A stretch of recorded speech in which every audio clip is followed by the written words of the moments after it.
Assalamualaikum warahmatullahi wabarakatuh. Ustaz Edi, jazakumullah khair. Mudah-mudahan Allah berkahi antum, keluarga antum, ilmu dan semuanya, dan mudah-mudahan Allah jaga antum hingga surga Firdaus. Doakan kami juga semuanya agar dimudahkan menuju surga. Allahumma shalli ala Nabi Muhammad. Ustaz, ana ingin bertanya, di dalam sujud itu kan disyariatkan atau di beberapa titik salat itu disyariatkan untuk berdoa juga, Ustaz. Nah, apakah boleh berdoa selain di waktu sujud dan di akhir sholat, katakanlah pada saat ruku gitu ya, Ustaz ya? Yang pertama. Kemudian yang kedua, ketika sujud kan bacanya tadi antum sudah jelaskan subhanallah wa bihamdi Allahumma firli.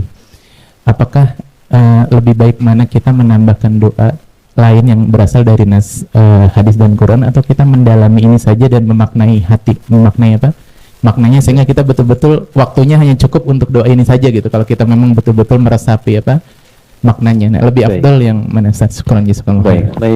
Ada 4 keadaan. Pertanyaan yang pertama, di dalam sholat yang posisi ini bila baik dikerjakan cepat mengabulkan doa. Yang pertama dalam berdiri. Spesifiknya adalah dalam bacaan Al-Fatihah pada kalimat iyyaka na'budu wa iyyaka nasta'in. Dalilnya adalah hadis qudsi tersambung kepada Nabi, jalur sahabat Abu Hurairah radhiyallahu taala anhu. Kalimatnya qala Rasulullah sallallahu alaihi wasallam, qala Allah azza wa jalla qasamtu shalah baini wa baina 'abdi wa li 'abdi ma sa'al. Nabi SAW menyampaikan, Allah Subhanahu wa taala berfirman dalam hadis qudsi, aku bagi salat menjadi 2 bagian antara aku dengan hamba-Ku. Kalau hamba-Ku benar mengerjakan bagiannya, maka apapun yang dia minta aku akan kabulkan. Idza qala al-'abdu alhamdulillahi rabbil alamin, qala Allah azza wa jalla hamadani 'abdi. Kalau hamba memulai membaca alhamdulillah rabbil alamin, maka aku jawab. Ingat ya, kalimat Al-Fatihah itu dijawab oleh Allah. Bacaan Al-Fatihah dijawab. Karena itu perbaiki bacaannya. Belajar dengan betul. Dan rasakan bahwa kita diawasi. Itu ihsan namanya. Anta'budallaha ka'annaka tarah fa illam takun tarah fa innahu yarak. Jadi salat yang bagus itu salat yang merasa Allah melihat, diawasi. Sehingga karena merasa diawasi, kita perbaiki bacaan kita supaya benar. Malu di hadapan Allah bacaan gak bagus. Allah jawab, hambaku sedang memujiku. Wa idza qala al-'abdu alhamdulillahi rabbil alamin, qala Allah azza wa jalla athna 'alayya 'abdi. Ketika hamba sampai ke kalimat Ar-Rahmanir Rahim, Allah menjawab, hambaku sedang menyanjungku. Wa idza qala al-'abdu maliki yaumiddin, ketika hamba sampai pada kalimat maliki yaumiddin, Allah menjawab, majjadani 'abdi, hambaku sedang mengagungkanku. Wa idza qala al-'abdu, ini poinnya, iyyaka na'budu wa iyyaka nasta'in, ketika hamba sampai ke kalimat, ya Allah, kau perintahkan aku ibadah, sekarang aku sholat hanya untukmu. Dan kau perintahkan aku memohon kepadamu, sekarang aku minta hanya padamu. Karena prinsip sholat ketika diperintahkan itu senafas dengan permohonan solusi. Itu ada di Al-Baqarah ayat 45. Wasta'inu bisabri was sholat. Engkau punya masalah, terima dengan sabar, minta tolong lewat sholat. Lalu kita katakan, iyyaka na'budu, engkau perintahkan aku sholat, sekarang aku sholat padamu ya Allah. Ya, ibadah itu na'bud itu sholat maksudnya. Itu maksudnya Quran surah 20 ayat 14. Innani anallahu la ilaha illa ana fa'budni wa aqimis salata li dzikri. Wa iyyaka nasta'in, engkau perintahkan aku minta tolong, sekarang aku punya masalah ya Allah, kepadamu aku mohon. Nah, ini sertakan dalam hati kita. Begitu sampai ke kalimat wa iyyaka nasta'in, sertakan di hati kita karena waktunya terbatas. Ya. Nanti langsung ditunjukkan oleh Allah dalam kalimat ihdinas siratal mustaqim, digabungkan semua masalah kita di satu ayat, siratal ladzina an'amta 'alaihim ghairil maghdubi 'alaihim waladdallin. Nah, kalau kita sertakan dengan kalimat itu hajat kita di situ, dan Allah Maha tahu dengan keadaan hati kita seketika. Nah, apa dalil prakteknya? Dalil hadis sudah, dalil kemudian di Qur'annya dengan praktek itu dialami dan dilakukan oleh Nabi Zakaria. Di Quran surah ketiga Ali Imran ayat 38 sampai dengan ayat ke-39. Okay. Nabi Zakaria bermohon dalam sholat, dalam berdiri. Hunalika da'a Zakaria rabbah qala rabbi habli min ladunka dzurriyyatan thayyibah innaka sami'ud du'a. Di mihrabnya Maryam, Nabi Zakaria berdoa dalam sholatnya. Beliau minta, ya Allah, manusia menghukumi aku tak mungkin punya keturunan, maka aku mohon kepadamu dari yang tidak punya batas dalam pemberian. Aku mohon padamu saja, engkau pasti mendengar doaku. Kalau pada yang maha mendengar tidak terkabul juga, mohon tunjukkan padaku saat ini dengan cara apa lagi aku mesti memohon kepadamu. Fanadathul malaikatu wa huwa qa'imun yusalli fil mihrab. Maka setelah doa itu disampaikan, salatnya belum selesai, langsung malaikat turun menyampaikan, Allah mengabulkan doamu sedangkan beliau masih berdiri dalam salatnya. Itu poinnya, berdiri dalam salat. Oke, Anallaha yubashshiruka bi Yahya. Allah kasih kabar gembira engkau akan punya anak namanya langsung dari Allah, Yahya. Jadi Yahya itu nama langsung dari Allah. Ya, artinya hidup. Yang mustahil menurut manusia, ada bayi yang lahir hidup dari rahim perempuan yang divonis monopause dan mandul. Maaf, bagi Allah tidak ada yang mustahil, lahir dan hidup dia. Kedua, saat ruku'. Jadi satu, berdiri. Dua, saat ruku'. Wa aqimus salata wa atuz zakata wa raka'u ma'ar raki'in. Al-Baqarah ayat ke-43. Itu sudah saya jelaskan. Yang ketiga, saat sujud. Tadi sudah kita uraikan. Yang keempat, sesaat sebelum salam. Di bagian doa terakhir. Nanti kita detilkan. Allahumma inni a'udzubika min azabi jahannama wa min azabil qabri wa min fitnatil mahya wal mamati wa min syarri fitnatil masihi dajjal. Setelah itu isi dengan doa sebelum salam. Isi dengan doa. Ya, hadirkan, itu cepat terkabul. Bahkan nanti kita detilkan saat akan salam, kan baru sujud ya, baru duduk dan baru sujud. Kalau langsung salam kan batal salatnya. Jadi kita tahiyat dulu, di akhir ada rahasia besar. Saking besarnya rahasia ini, sampai-sampai ada seorang ulama minta anaknya mengulang sholatnya karena lupa membaca doa bagian akhir ini. Nah, bagaimana kisah dan turunannya? Nah, pertemuan berikutnya nanti saat masuk. Ini kan masih gambar itu. Jadi itu 4 bagian. Itu satu. Yang kedua, teknis dari apa yang tadi disampaikan pada poin ini penting juga. Apakah kemudian kita melafazkan ya, atau kemudian menghadirkan saja pada diri kita untuk permohonan itu. Saya sudah pernah sampaikan kalau yang dimaksudkan sholat fardu, ya maka cukup bacakan yang dibimbing oleh Nabi sallallahu alaihi wasallam. Hadirkan permohonan dalam diri kita. Dan tidak boleh membaca Al-Qur'an dalam sujud. Jelas ya? Tidak boleh membaca Al-Qur'an dalam sujud. Kalaupun ingin baca, dipahami sebagai bacaan doa, bukan bacaan Qur'annya. Ya, itu dalam salat-salat sunnah. Bukan salat fardu yang sudah detil bacaannya diikat dengan kalimat shallu kama ra'aitumuni usalli. Kalau salat sunnah lebih fleksibel. Ya, misal dalam salat sunnah pengen baca yang Al-Baqarah ayat terakhir itu, la yukallifullahu nafsan illa wus'aha. Jangan baca dari awal, posisikan sebagai doa bagian tengah. Rabbana la tu'akhidna in nasina aw akhtana, sampai ujung misalnya. Tapi jangan baca dari awal dan diposisikan sebagai ayat Quran. Pahami sebagai bagian doa. Karena nggak boleh baca Quran dalam sujud. Jelas? Saya kira itu, Allahu a'lam bis-shawab.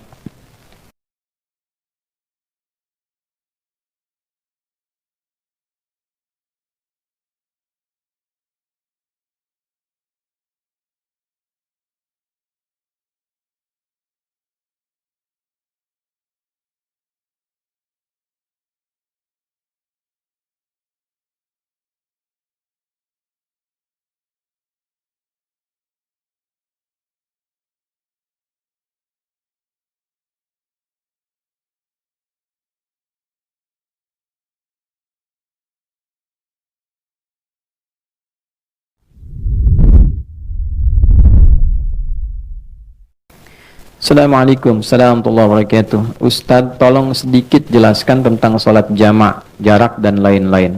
Baik, sedikit aja ya. Jamak artinya menggabungkan dua hal dikerjakan dalam satu waktu. Contoh, sebentar lagi kita akan sholat zuhur. Setelah zuhur ada waktu asar, maka ada jamak, menggabungkan zuhur dengan asar. Jika saya gabungkan asar ke zuhur, dikerjakan di waktu zuhur, maka diawalkan. Dalam bahasa Arab, awal itu takdim, didahulukan. Maka jamak takdim. Jika saya ingin kerjakan zuhurnya di asar karena pertimbangan tertentu, maka diakhirkan. Jamaknya disebut jamak takhir. Sampai sini dulu, jelas dipahami? Jelas. Yang dijamak itu waktunya yang paling berdekatan. Jika sudah mendekat kepada yang satu, tidak bisa dijamak dengan yang lain. Contoh, zuhur dekatnya ke apa? Asar. Ya, maka zuhur pasangan jamaknya asar. Karena asar sudah dengan zuhur, maka asar tidak boleh dengan maghrib. Jelas? Maka maghrib dekatnya kemana? Isya. Maka maghrib boleh dijamak dengan isya, baik takdim ataupun takhir. Subuh bagaimana? Subuh itu menyendiri. Karena itu jauh ke isya, jauh ke zuhur. Ya, jadi nggak bisa dijamak. Saya pengen jamak subuh dah sekalian tahajud ntar gitu kan, nah bisa. Ya, ada saya di pesantren pernah begitu, si fulan tahajud bangun, masya Allah, si bilang kawan ini soleh luar biasa bangun gini. Jumat tuh, itu selesai kita pulang dari masjid, di kawan perasaan tadi posisi tidurnya begini juga kita bisa tahajud. Saya tanya, ya Mas, bulan gitu kan. Antum udah bangun, udah sholat subuh belum? Ini gimana? Udah saya jam sama tahajud tadi katanya. Waduh, kelampau soleh kawan ini. Jadi, ini subuh nggak bisa dijama karena itu jaraknya jauh ke isya, jauh ke zuhur. Jelas sampai sini? Baik. Untuk kondisi menjama ini ada dua kondisi. Satu kondisi yang disebut masafah, jarak yang terjadi dalam perjalanan. Mau menempuh perjalanan, jaraknya cukup jauh. Jarak ini dulu jauh itu diukurnya dengan batasan farsakh. Ukuran batasan jarak, kurang lebih 3 farsakh. Kalau di kilometerkan kurang lebih 80 atau 82 kilometer lah untuk sekarang. Jadi setiap perjalanan yang melewati batas itu dengan jarak itu disebut safar namanya. Ya, kalau dari sini mau ke warung bukan safar. Ya, itu tahap. Kemana akhi? Safar dulu. Mana? Warung depan. Bukan safar. Safar itu minimal jaraknya berapa? 80 atau 82 kilo. Ini masafah. Yang kedua masyaqqah. Ya, masyaqqah. Bukan masako. Masyaqqah. Masyaqqah itu kondisi yang menyulitkan menunaikan sholat sekalipun tidak dalam perjalanan. Anda profesi dokter akan mengambil tindakan. Tindakan ini operasi dilakukan dari jam 1 sampai menjelang maghrib. Oke, sampai jam 6 misalnya. Baik, maka kita kan tidak safar. Tindakan dilakukan. Ini akan melewati asar. Maka kedepankan asar, tunaikan pada waktu zuhur. Jelas? Walaupun tidak ada safar. Ya, tidak boleh nanti misalnya saya pamit dulu nih waktu operasi. Begitu dibuka, jantung dibuka, Allahu Akbar. Bentar ya, adzan dulu, salat dulu, ntar balik lagi. Nah, itu nggak boleh. Ya, jadi itu yang disebut masyaqqah. Nah, ada yang kemudian menganalisis ulama, jarak itu pun harus dilihat masyaqqahnya juga. Karena dulu 80 kilo pakai unta. Kan? Atau jalan kaki. Unta kecepatan berapa? Standar rata-rata itu paling cepat dan 60-70. Ya, biasanya 30. Kalau santai banget 10-20. Kan? Nah, nyampainya kapan? Antum dari sini mau ke Bandung pakai unta. Kan? Nyampainya kapan? Kan? Tapi kalau Anda gunakan kendaraan kan bisa lebih cepat. Maka kadang-kadang tiba lebih cepat dari sebelum waktunya. Maka ada ulama yang melihat tetap masyaqqah itu didahulukan daripada masafah. Jadi kalaupun jaraknya ada, tapi masyaqqahnya tidak mendukung, ya tetap yang didahulukan adalah kadar kesulitannya. Tapi ada ulama yang tekstual, yang penting jarak, kalau sudah terpenuhi ya sudah, hadiah dari Allah. Gitu. Nah, ini tinggal silahkan aja dalilnya ada, mana pilih yang paling gampang. Ya. Ada lagi kondisi yang tidak ada masafah, masyaqqah juga ringan, tapi kondisi cuaca. Misal Anda biasa ke masjid nih, ya jamaah maghrib sudah ke masjid, tiba-tiba mau isya hujan besar begitu, geledeknya di mana-mana, ya kan? Nah, itu boleh dijamak seketika juga. Jamak sama dengan isya, lalu pulang isya nggak ke masjid lagi. Itu sudah masuk, itu sah, boleh dilakukan. Itu ada hadisnya juga yang tersambung dalam riwayat mazhab Maliki, itu dijelaskan dengan sangat detail. Kemudian, kalau zuhur berapa rakaat? 4. Asar berapa rakaat? 4. Kalau saya jamak, dahulukan asar, takdim ke zuhur, ditunaikan 4-4. Maka disebutnya namanya jamak kamil. Sempurna. 4 rakaat. Jelas ya? Yang kedua, ada kondisi, ini saya sedang nunggu nih pesawat. Saya mau berangkat. Sudah di Halim atau di Soekarno-Hatta, nunggu. Kalau saya paksakan 4, saya ketinggalan pesawat. Ya? Maka apa yang terjadi? Ya, wa idza darabtum fil ardi falaysa 'alaikum junahun an taqsuru minas shalah. Quran surah keempat ayat 101. Tidak ada salahnya kalau engkau khawatir dalam perjalanan engkau mengqasar. Qasar itu mengurangi, memotong. Ya, dikurangi itu jumlahnya mesti genap, harus selalu genap. Jadi yang ganjil nggak bisa dipotong, dibagi 2. Ya, zuhur jumlahnya berapa? 4, bagi 2 berapa? 2. Hasilnya harus genap, paling minimal 2. Boleh. Ya, maghrib berapa rakaat? 3. Bisa nggak dibagi 2? Tidak bisa. Jadi nggak bisa dikosor maghrib, nggak ada 1,5. Oke, subuh berapa? 2. Sudah batas minimal, nggak bisa dikosor lagi. Udah 2 dikurangin lagi gitu kan? Nggak bisa. Ya, dan akhirnya pun jadi ganjil 1 kan? Maka jumlahnya yang bisa dikosor cuma 3 waktu, zuhur, asar, dan isya. Nah, kosor itu ada yang sifatnya tunggal, ada yang sifatnya jamak. Misal, saya mau kosor nih, zuhurnya karena perjalanan, tapi saya nyampe Semarangnya bahkan sebelum asar. Maka saya nggak jamak, kosor aja zuhur, nyampe di Semarang saya sholat asar. Kalau saya mau tinggal mukim, jelas? Nah, tapi kalau saya kondisinya memang di sana juga kegiatan, aktivitas, maka saya kerjakan sudah berangkat ke bandara, saya qashar, saya jamak dan qashar, gabungkan asar ke zuhur masing-masing tunaikan 2 rakaat. Saya hadir di sini mengajar, saya kan lagi pergi nih, safar, jalan. Di sini saya ikut dengan Anda mukim tinggal di sini. Maka zuhur saya jadi imam misalnya, saya tunaikan zuhur 4 rakaat, saya qashar asarnya 2. Itu namanya jamak kamil dan qashar. Ya, kamilnya untuk yang zuhur, qasharnya untuk yang asar. Paham sampai sini? Paham ya? Nah, apalagi misalnya nanti karena permintaannya sedikit. Ustaz, tolong sedikit jelaskan. Nah, itu yang sedikit sudah saya sampaikan. Wallahu a'lam bishawab.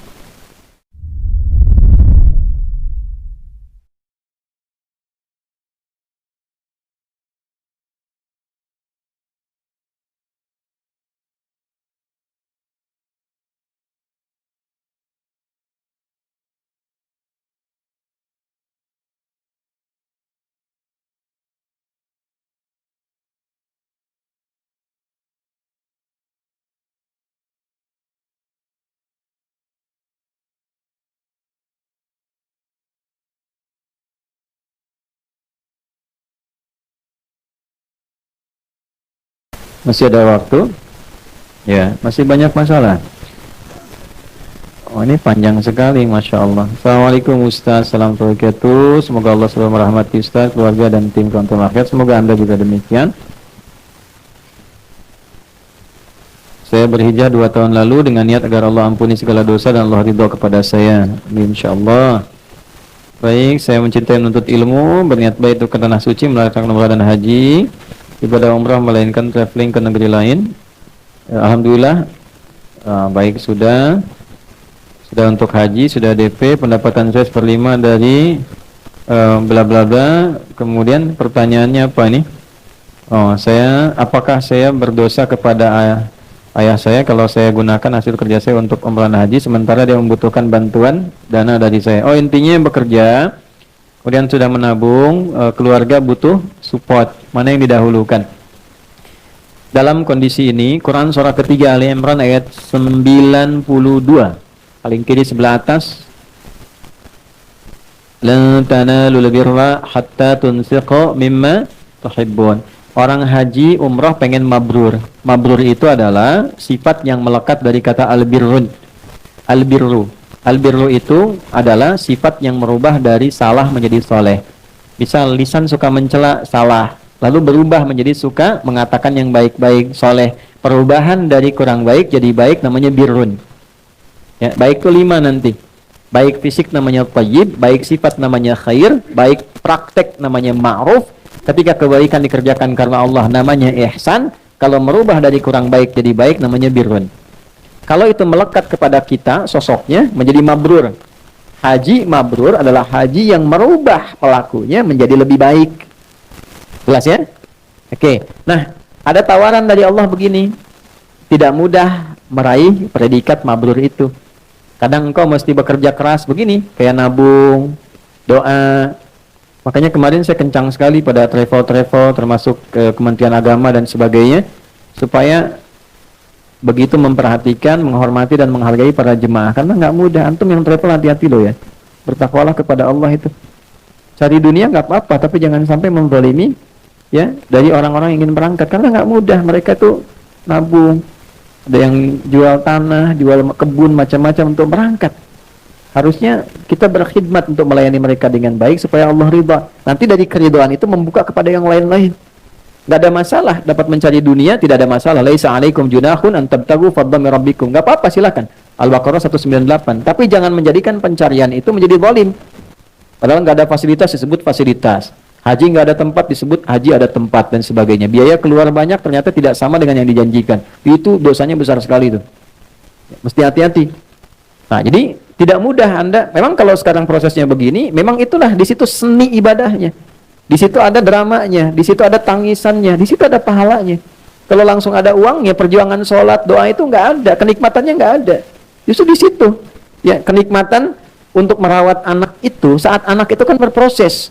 Kalau sudah jadi direktur jadi macam-macam itu kecil biasa saja. Justru ketika dia manja, ketika pengen digendong, ketika lari, ketika nggak teratur, di situ ada pahalanya. Itu poinnya. Nah, jadi kalau Anda menabung ada tantangan, itu memang fitrah. Nah, sekarang dihadapkan tantangannya, bagaimana kalau keluarga, apalagi ayah membutuhkan. Mana yang dahulukan? Birrul walidain, wassaynal insana biwalidayhi ihsana. Quran surah ke-31 ayat 14, Quran surah ke-46 ayat 15. Tidak ada amalan apapun yang mengalahkan bakti kepada ayah dan ibu. Caranya, jadikan khidmat yang ada itu untuk bisa membahagiakan ayahanda Anda ini, dan niatkan itu untuk mendapatkan karunia Allah menunaikan ibadah haji. Itu caranya. Ya, satu kali ada jamaah. Saya biasa mengadakan biasanya rutin manasik terbuka untuk umum siapapun yang mau berangkat. Walaupun kami nggak berangkat, kita berusaha sharing ilmu. Satu kali ada jamaah dari Bekasi, dari Tambun. Beliau itu saya tahu seorang ustadz sederhana dari daerah itu kan, dan ngimamin di musola dan sebagainya. Itu ikut manasik. Jadi ada replika Ka'bah itu, yang lain tuh moto video begitu. Beliau tuh diam terus menangis. Selesai saya tanya, antum khusyuk sekali. Kenapa? Saya merasakan Ka'bah di depan saya, Ustaz, katanya. Oh, Masya Allah. Alhamdulillah. Dah ikhtiar. Nih, baca surat ini. Itu kita ijazahkan Al-Baqarah ayat 196 sampai ke ayat 203 waktu itu. Baca bismillah. Satu kali, udah kajian rutin lagi malam Jumat, orang hilang. Gak ada gitu. Terus masuk musim haji gak ketemu. Setelah selesai, pulang ini datang. Saya tanya, antum kemana aja kemarin gak muncul pengajian? Saya haji, Ustaz nih. Masya Allah. Gimana ceritanya? Jadi waktu anak ngimamin di musola itu, saya kan bacain itu terus ayatnya. Maghrib ke Isya, ketemu subuh baca. Ada belakang jamaah tanya, Ustaz dari tadi Ustaz baca ayat haji terus katanya. Sudah haji belum? Belum. Ini imam berapa lama? Sekian. Udah, Ustaz sekarang ikut dengan saya pakai warna haplis. Kayaknya berangkat dapat warna haplis, pulang. Jedanya singkat, nggak pakai lama, nggak capek dan sebagainya. Cuma ikhtiarnya ya kayak tadi, perjalanannya demikian. Saya katakan sudah, hari ini nggak ada materi, antum aja yang cerita pengalaman haji sama jemaah. Nah, jadi yang seperti ini ada poin yang paling tinggi nilainya. Yang terakhir, ada seorang yang sangat mulia, orangnya saleh luar biasa.